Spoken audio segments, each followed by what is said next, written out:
Tal cual lo anunciado, como todos los miércoles, el super miércoles, hoy está el biólogo y presidente del Foro Ambiental de Córdoba, Federico Copta, a quien le damos la bienvenida. Gracias por venir, Federico. Hola, buenas noches. Gracias por venir, buenas noches, bienvenido. Un gusto compartir con ustedes. Por favor. Voy a arrancar preguntándole algo así bien llanito, ¿no? Acá en Córdoba, Sí.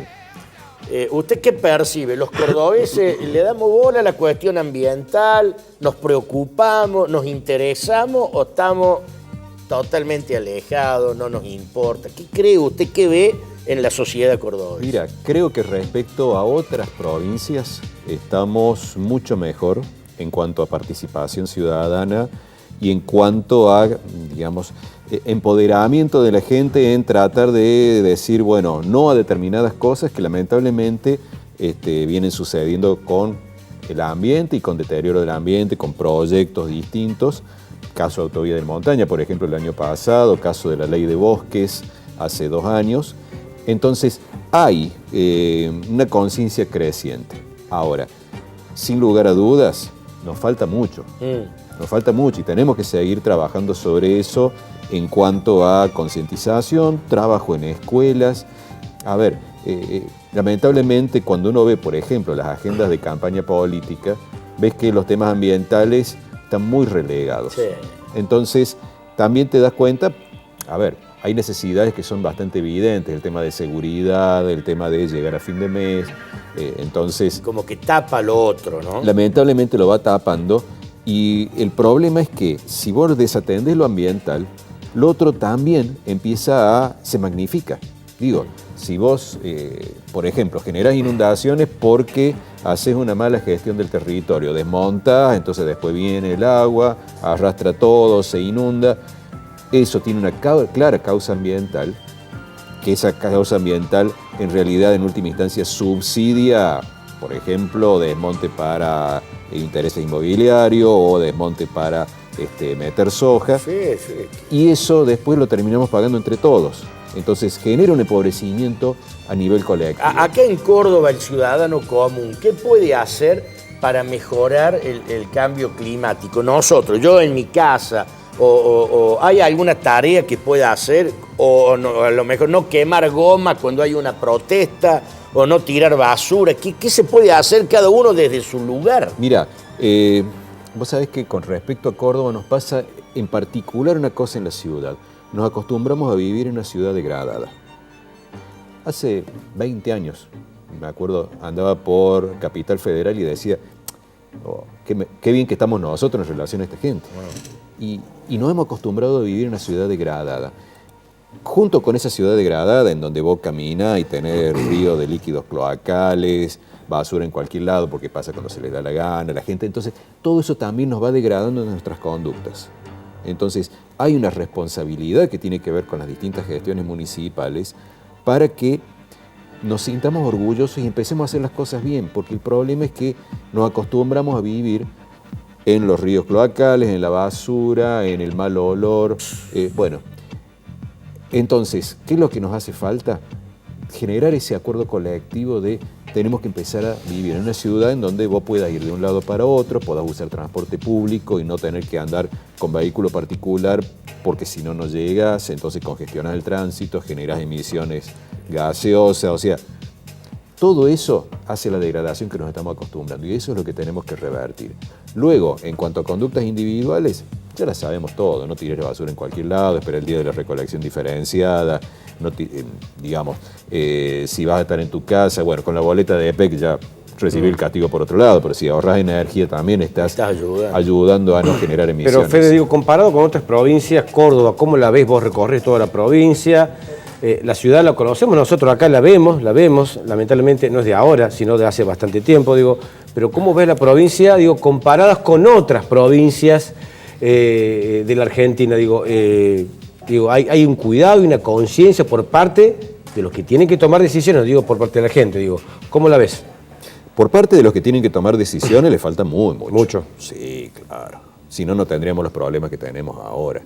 El punto es que existe una mecánica que es la siguiente. Se prioriza a determinadas obras, se prioriza a lo que van a votar los ciudadanos en las próximas elecciones y entonces se come las cuestiones de largo plazo que tienen que ver con lo ambiental y que tienen que ver con lo preventivo. Que son obras que no se ven de manera inmediata. Por ejemplo, Bien. tuvimos las inundaciones de 2015. Sí. ¿Cuántas hectáreas se reforestaron con especies nativas en las sierras? Los incendios. Nada. Nada. Nada. Entonces, si vos no manejas la cuenca y le metes vegetación nativa para que eso controle el agua de las precipitaciones, después tenemos que arreglar los puentes abajo, contar las víctimas, tenés que reconstruir casas, etc. Entonces, no estamos trabajando a nivel preventivo. Y es lo fundamental. Si vos trabajas en perspectiva de largo plazo, justamente vas a ahorrar plata.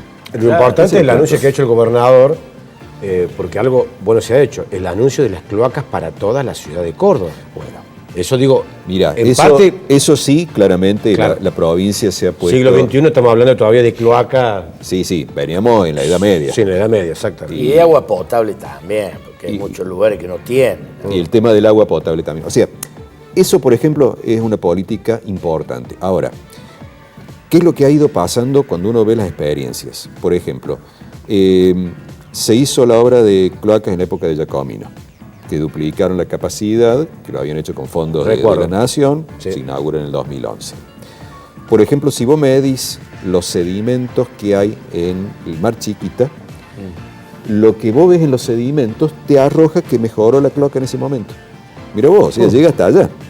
Claro, porque va todo por el río primero. Porque va todo el río, son casi 200 kilómetros, desemboca en un lugar que se llama Laguna del Plata. Hay estudios científicos que han hecho relevamiento de sedimentos en Laguna del Plata, que lo hicieron en la universidad. Entonces vos ves, por ejemplo, la curva, cómo descendió la contaminación. ¿Por qué? Porque en Laguna del Plata, como van todos los líquidos... Es la previa de la Laguna Mar Chiquita, exactamente. ¿No? Y después, digamos, la Laguna del Plata desemboca claramente en la Laguna Mar Chiquita. Entonces, vos, por ejemplo, ves niveles de nitrógeno y de fósforo que bajan cuando se arregló la planta, pero después no se mantiene más. Entonces, ¿qué pasó? Llegó a 2018, 2019, por ejemplo, enero del 2019, Policía Ambiental hace uno de los relevamientos que va a Bajo Grande, no funcionaba nada, salvo la cloración al final. La cloración al final es absolutamente ineficaz, porque si vos cloras y tenés después niveles que son 3.000, 4.000 veces los niveles permitidos, por ejemplo, de bacterias coliformes totales, o sea, cuando lo permitido es 1.000, tenés 4 millones, sí. Pues sí, pero digo, Fede, la contaminación, eso que está contando él, que es gravísimo, porque, a ver, no podemos disfrutar nosotros un río. Y el lago San Roque, eso, el lago San Roque. Pero la contaminación solamente afecta a las personas, sino que afecta justamente a los animales. A todo el ecosistema, porque, por ejemplo, Laguna del Plata, Mar Chiquita, tiene los niveles de eutroficación, o sea, la cantidad de nutrientes con la multiplicación de cianobacterias como lo que podemos tener en San Roque. Eso, cuéntame. Es una locura. Y eso, por ejemplo, también se lo detecta en los sedimentos, porque las cianobacterias, digamos, son unas como especie de algas que producen también sustancias tóxicas, y se las puede marcar porque tiene una clorofila, digamos, un pigmento particular para esas. El pigmento verde es particular, entonces vos lo podés medir en sedimento y decir, mira, vos tenías más nitrógeno, más fósforo, tenés más cianobacterias, y es digamos, tenés todo el registro. Y eso lo generamos desde la ciudad de Córdoba, con nuestros líquidos cloacales que son arrojados prácticamente sin tratamiento al río, que cuando, insisto, vos ves niveles de contaminación. A ver, cuando uno habla de 4.000 veces lo permitido, pensemos lo siguiente. Si lo permitido son 1.000, probablemente cualquiera de nosotros puede tener 1.000 pesos en el bolsillo. Sí. Ninguno de nosotros tiene 4 millones en el bolsillo. No. Esas son las diferencias abismales. Si lo ponemos en dinero, nos damos cuenta de decir, es una locura lo que estamos tirando al río. Escúchame, yo le quiero hacer esta pregunta. El tema del lago San Roque, que está el color del agua verdosa, que nadie aconseja no bañarse, no meterse. El olor. ¿Eso algún día puede cambiar? ¿Y qué se debe? Supongamos, no tiramos más líquidos cloacales al San Roque. Sí. ¿En cuántos años cambia eso? Muchos. Porque lo que pasa es lo siguiente. Vos tenés lo que has ido tirando de nutrientes a lo largo de décadas, y eso está en el fondo. Entonces, ¿qué pasa en el lago? En el lago vos, en la parte superficial, tenés más temperatura en verano. Cuando empieza a llegar el invierno, se enfría, entonces las temperaturas se igualan con el fondo y se mezclan las aguas. Entonces los nutrientes van No sabía. se levantan y entonces las cianobacterias chochas empiezan a tener nutrientes. Entonces, normalmente hay un par de veces al año que se da la mezcla de nutrientes. Entonces se reciclan los nutrientes que están en el fondo. Entonces, por más que vos hoy cortes, digamos, haces una gestión cloacal perfecta, va a llevar más de una década que el lago mejore. El mientras tanto, Federico, Sí. ampliar la planta de Bajo Grande, más cloacas para la Sierra Chica, más cloacas para el Valle de Punilla, porque el dique San Roque La cuenca es producto de- claro, la los cuenca, comerciantes sí, es. inescrupulosos que se enganchan de manera ilegal, Hoteles. sí, en todos los rubros, y también obviamente los domiciliarios, que no tienen ya dónde tirar las aguas servidas. El mientras tanto, ¿qué? No, en el mientras tanto es... Seguimos potabilizando y En tratando. el mientras tanto es inversión en eso, que son inversiones grandes, y después, sobre todo, mantenimiento. Porque si vos decís, bueno, generás una planta, la planta es una Ferrari, anda divino. Y no le cambia el aceite, no le cambia la goma, se la reventa Como en si fuese un 5 auto. años, como si fuese un auto. Bueno, con Bajo Grande ha ido pasando eso. Sí, sí, sí.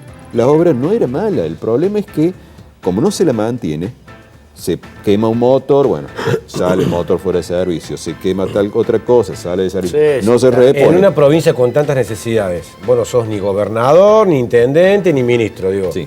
¿Es una prioridad? Sin dudas. ¿Sabes por qué? Porque la gente de abajo ¿Pero se qué? muere.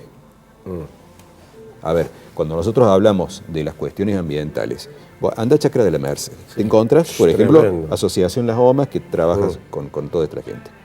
Y te dicen, che, la gente ha naturalizado que este año tuvo 2 o 3 neumonías.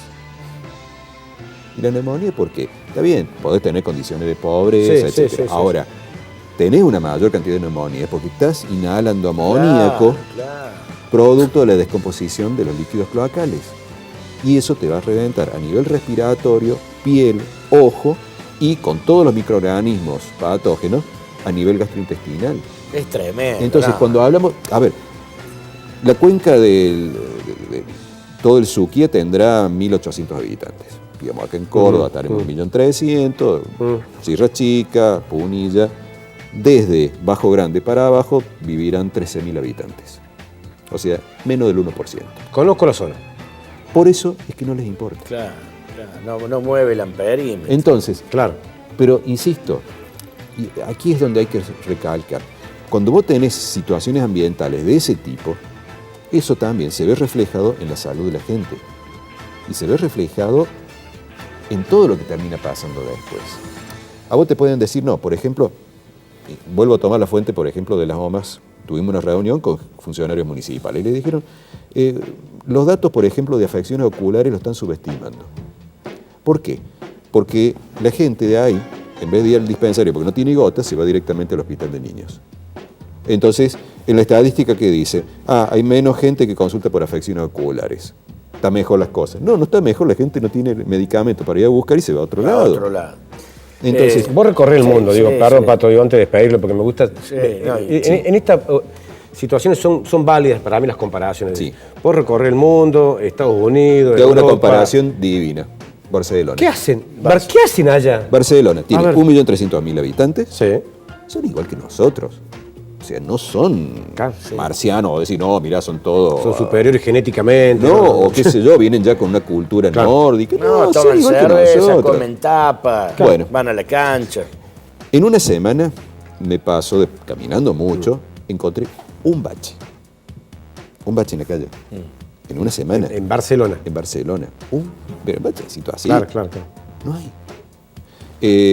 Vos vas a ver la estación de monitoreo de agua, del aire. Me pasó ver el tema cloacal.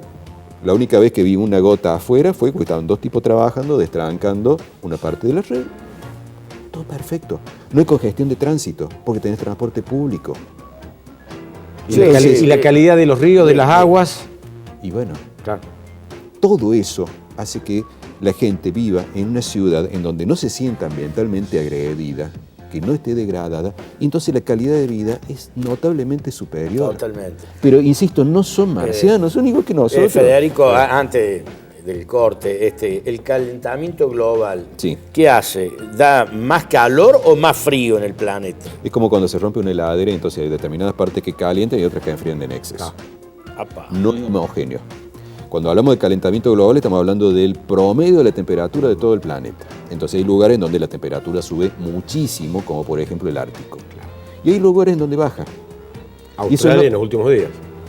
Pero además, sí, pero no hay que tomar algunos registros aislados. Cuando hablamos del cambio climático implica que tenés que tener registros, muchísimos registros a lo largo de muchísimos años para poder establecer los promedios. Sin embargo, ¿cuál es la tendencia? Que sí, efectivamente, el planeta tiene más temperatura, todo eso, digamos, si tiene más energía, todo se vuelve más rápido, dinámico y fuerte. Por eso los eventos climáticos se empiezan a volver cada vez más extremos en la frecuencia. O sea, lluvias, inundaciones, sequías, huracanes, todo lo que tenga que ver... Cambio de los ecosistemas. Todo eso después genera impacto en el ecosistema, entonces va a decir, bueno, si tenés una sequía larga, después vas a tener incendios, por ejemplo, o tenés enfermedades tropicales, como por ejemplo en Córdoba, que empezamos a tener dengue hace 20 años. Bueno, todo tiene que ver con esa condición de variación de la condición. De los animales también, ¿no? Tiene su impacto directo, ¿no? Totalmente. El tema de los animales. Totalmente. No, ¿sabes por qué te lo pregunto? Porque en Jujuy, en una localidad de Jujuy, estaban asombrados por una casi ya plaga de tucanes. Producto del cambio climático, decían, porque de donde vienen, no tenían el alimento, dejaron de tenerlo justamente y van a Jujuy. Ajá. Bueno, pero eso también está relacionado directamente con otra cosa que es el desmonte. El desmonte. También. Por ejemplo, vos acá en Córdoba, en Ciudad Universitaria, que han relevado aves, sí. encontré una diversidad de aves que no había hace 20 años. Que no había.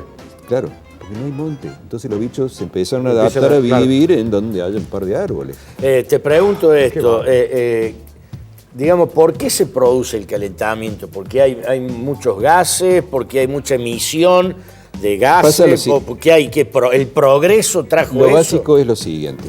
Viste que vos entras en un invernadero y sentís que hay más calor. Sí. Hay más calor porque hay puntualmente en un invernadero hay más humedad. Y la humedad, el agua, el vapor de agua, hace que el calor quede retenido allí. Como que absorbe y lo emite, absorbe y lo emite. Entonces, esos son los gases que generan efecto invernadero. Gracias a esos gases, nuestro planeta es habitable. Porque, por ejemplo, el promedio de temperatura que nos corresponde, de acuerdo a la distancia del Sol, son 20 grados bajo cero.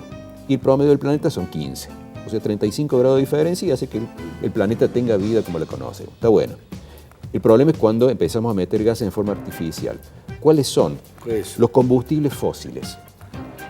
Combustibles fósiles, todo lo que tuvo carbono, que formó parte, no sé, del cuerpo de un dinosaurio, de un helecho, de cualquier ser vivo hace millones y millones de años, eso quedó enterrado.